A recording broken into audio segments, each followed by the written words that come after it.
नमस्कार दोस्तों, स्वागत है आप सब लोगों का आरपीएससी एग्ज़ाम्स यूट्यूब चैनल पर। साथियों, साइकोलॉजी का मॉडल पेपर 53वां आज अपन करेंगे, जिसमें यूनिट नंबर 5 में सतत एवं समग्र मूल्यांकन से संबंधित 25 आए हुए महत्वपूर्ण प्रश्नों को देखेंगे।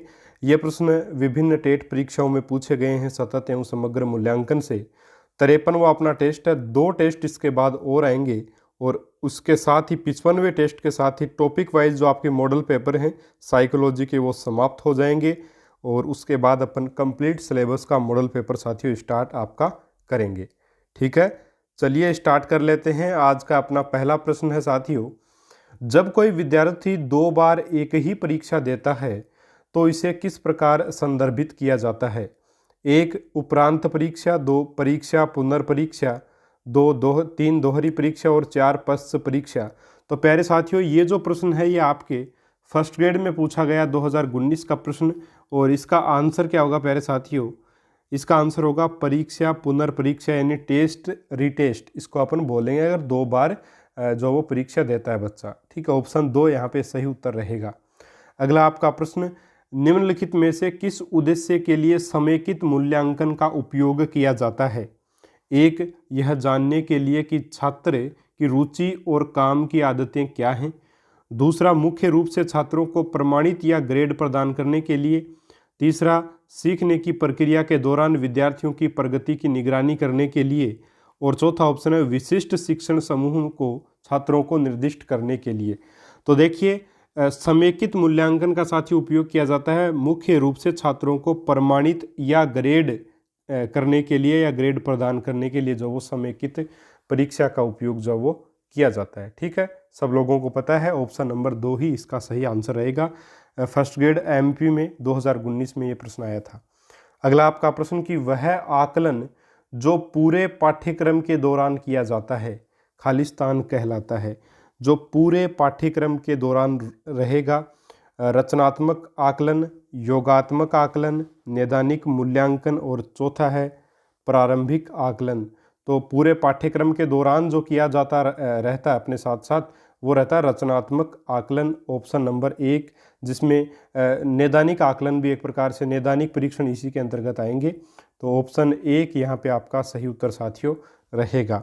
अगला आपका प्रश्न कि वैज्ञानिक जांच का उद्देश्य छात्रों को निम्न अवसर प्रदान करना है। 1 केवल संज्ञानात्मक प्रक्रियाओं, 2 केवल अवधारणाओं का उपयोग करने के लिए, 3 केवल समस्याओं को हल करने के लिए कौशल और 4 है उपरोक्त सभी। तो वैज्ञानिक जांच का उद्देश्य छात्रों को निम्न अवसर प्रदान करना है। कौन से अवसर प्रदान करना है? तो यहाँ पे सारी ही बातें बिल्कुल ठीक है, तो ऑप्शन 4 इसका उत्तर होगा। 5वां प्रश्न की अंकित परीक्षा में चोरी करता है और अपने अंतिम आकलन में असफल हो जाता है, इसके लिए उसके किस कारण को जिम्मेदार ठहराया जा सकता है? 1 माता पिता के सहभागिता का अभाव, 2 मंद पठन की अवधारणा, 3 आत्मसम्मान की कमी और 4 दूसरों पर निर्भरता।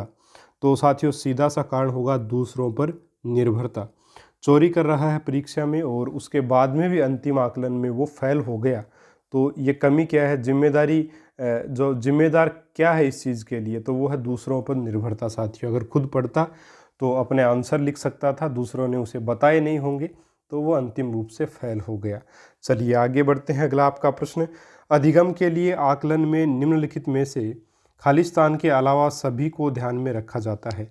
छात्रों की अधिगम शैलियों को, छात्रों की शक्ति को, छात्रों का समझ स्तर और चौथा है छात्रों के मूल्यांकन की उपलब्धियों को। तो अधिगम के लिए आकलन में एक चीज़ को अपन ध्यान में नहीं रखते साथियों, और वो है आपकी छात्रों के मूल्यांकन की उपलब्धियाँ।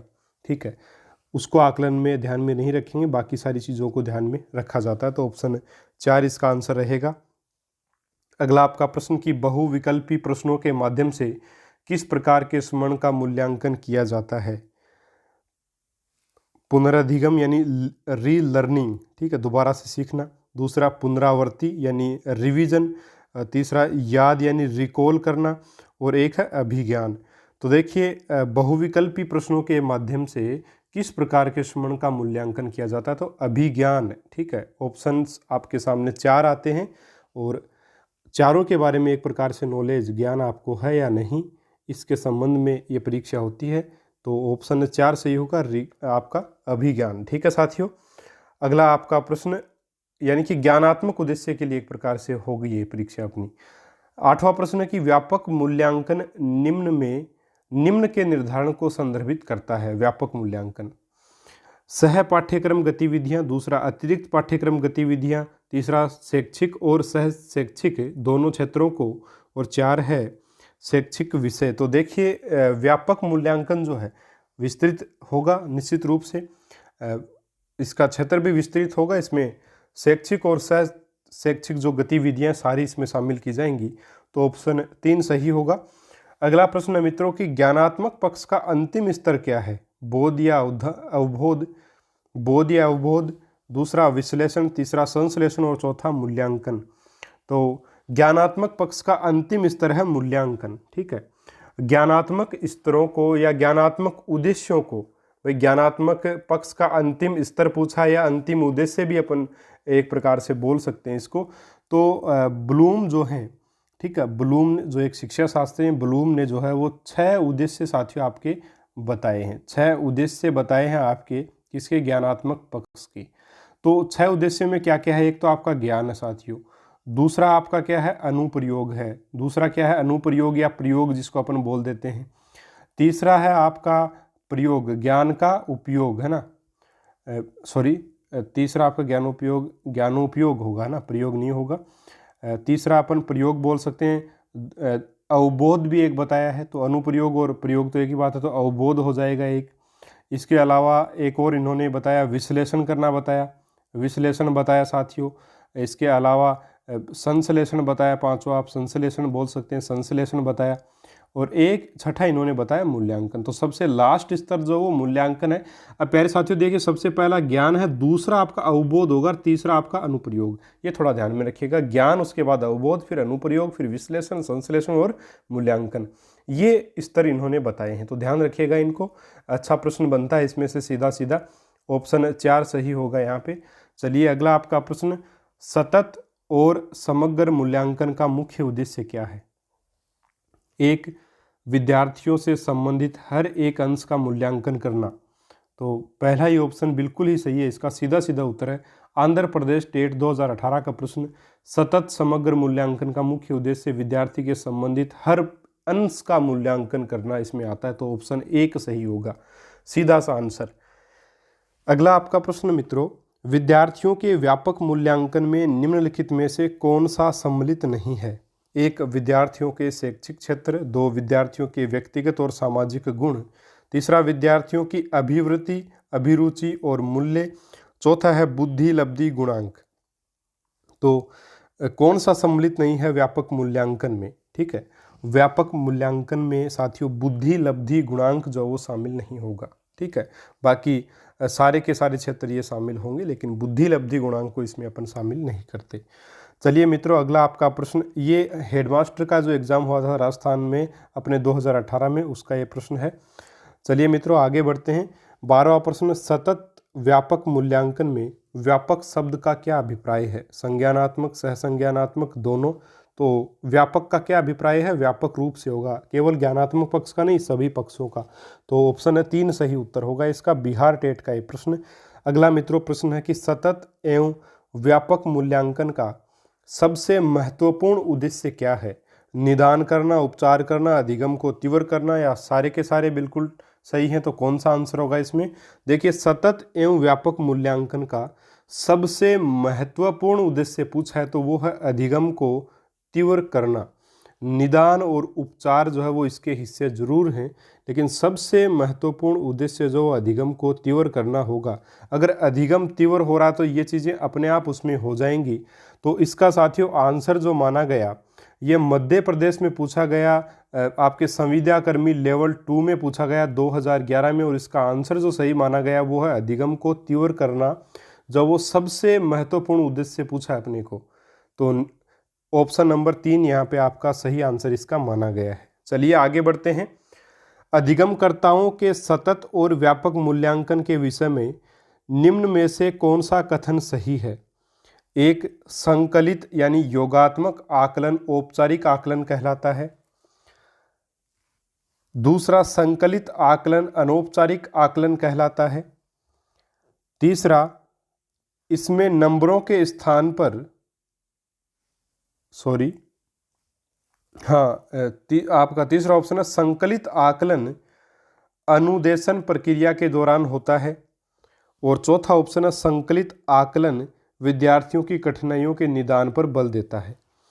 तो एक प्रकार से अगर देखें इस प्रश्न का आंसर मित्रों, तो यहाँ पे आपका सही उत्तर रहेगा, जो कथन सही नहीं है व्यापक सतत और व्यापक मूल्यांकन के लिए, तो वो कथन होगा आपका संकलित आकलन औपचारिक आकलन होता है। ये गलत कथन है मित्रों, ये सही नहीं होगा कि संकलित आकलन जो वो औपचारिक आकलन कहलाता है, इसको अपन सही नहीं मानेंगे। ये एक अनौपचारिक आकलन होता है। संकलित आकलन अनुदेशन प्रक्रिया के दौरान होता है। संकलित आकलन विद्यार्थियों की कठिनाइयों के निदान पर भी बल देता है। तो ये तो तीनों के तीनों ठीक हैं। यहाँ पे आपका आंसर एक बिल्कुल सही होगा। और ये प्रश्न हरियाणा टेट लेवल 1 2019 में पूछा गया। देखिए बहुत ही शानदार प्रश्न है। ठीक है मित्रों, ऑप्शन नंबर 1 इसका आंसर जो वो रहेगा। सतत और व्यापक मूल्यांकन के विषय में गलत कथन अपने को पूछा था, तो वो अपन ने बता दिया है। चलिए आगे बढ़ते हैं। अगला आपका प्रश्न, निम्नलिखित में से कौन सा उपकरण संरचनात्मक आकलन के लिए उपयुक्त प्रतीत नहीं होता? प्रश्नोत्तरी, मानदंड संदर्भित परीक्षा, समूह परिचर्चा और वार्तालाप। तो यहाँ पे कौन सा होगा मित्रों सही उत्तर?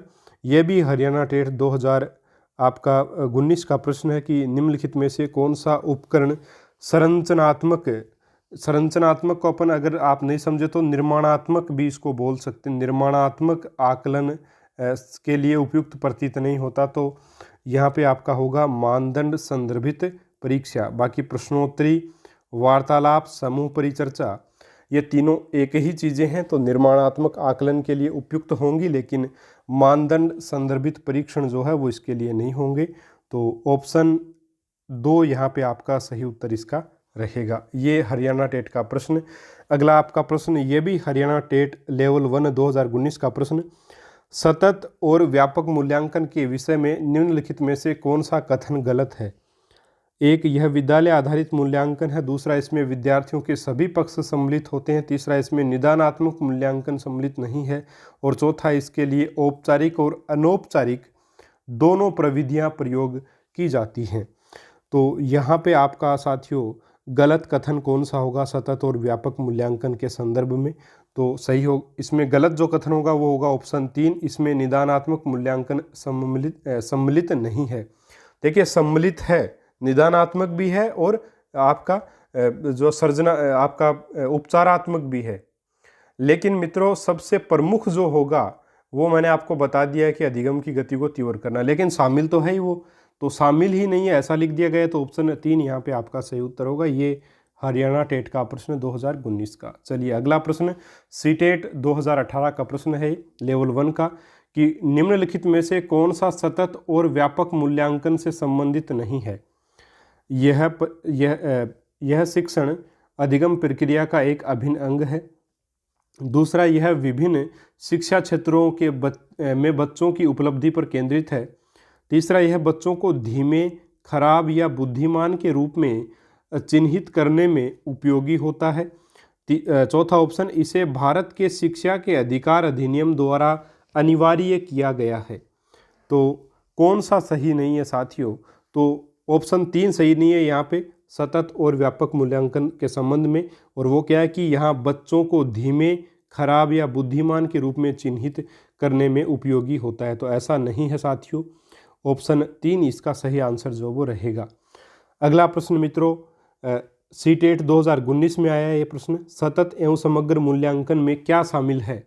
ऑप्शन 1, विविध प्रकार की रणनीतियों का प्रयोग करते हुए दोनों संरचनात्मक, जिसको निर्माणात्मक भी बोलते हैं, और संकलनात्मक यानी योगात्मक भी जिसको बोलते हैं, का आकलन का प्रयोग करना, यानी दोनों का प्रयोग करते हैं।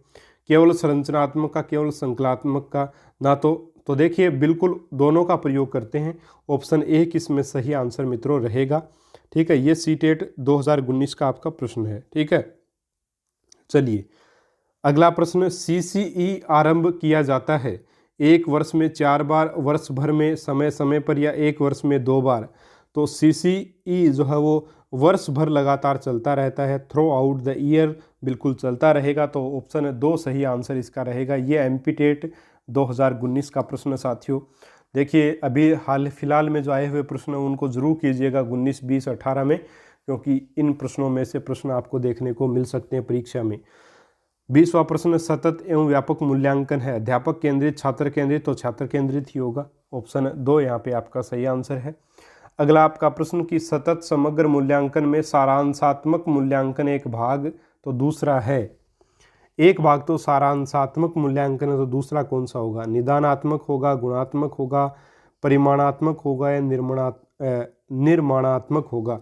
तो दूसरा भाग। देखिए सतत और समग्र मूल्यांकन को अपन 2 भागों में बांट सकते हैं। एक तो निर्माणात्मक मूल्यांकन होगा, जिसको संरचनात्मक भी कह देते हैं, संरचनात्मक भी कह देते हैं, ध्यान में रखिएगा इस चीज़ को।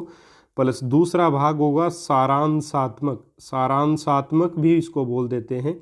इसको संकलात्मक भी बोल दिया जाता है, इसको योगात्मक भी बोल देते हैं। ठीक है, तो ये इसमें शामिल रहेंगे। ठीक है साथियों, तो ये थोड़ा ध्यान रखना। ऑप्शन 4 यहाँ पे आपका सही उत्तर इसका रहेगा। ये प्रश्न मित्रों आपके पूछा गया था 21वां प्रश्न आंध्र प्रदेश टेट 2018 में। अगला प्रश्न 22वां फर्स्ट ग्रेड एमपी में 2019 का ही प्रश्न कि एक उपलब्धि परीक्षण आयोजित करने का उद्देश्य सिवाय इस कारण को छोड़कर अन्य सभी के लिए होता है।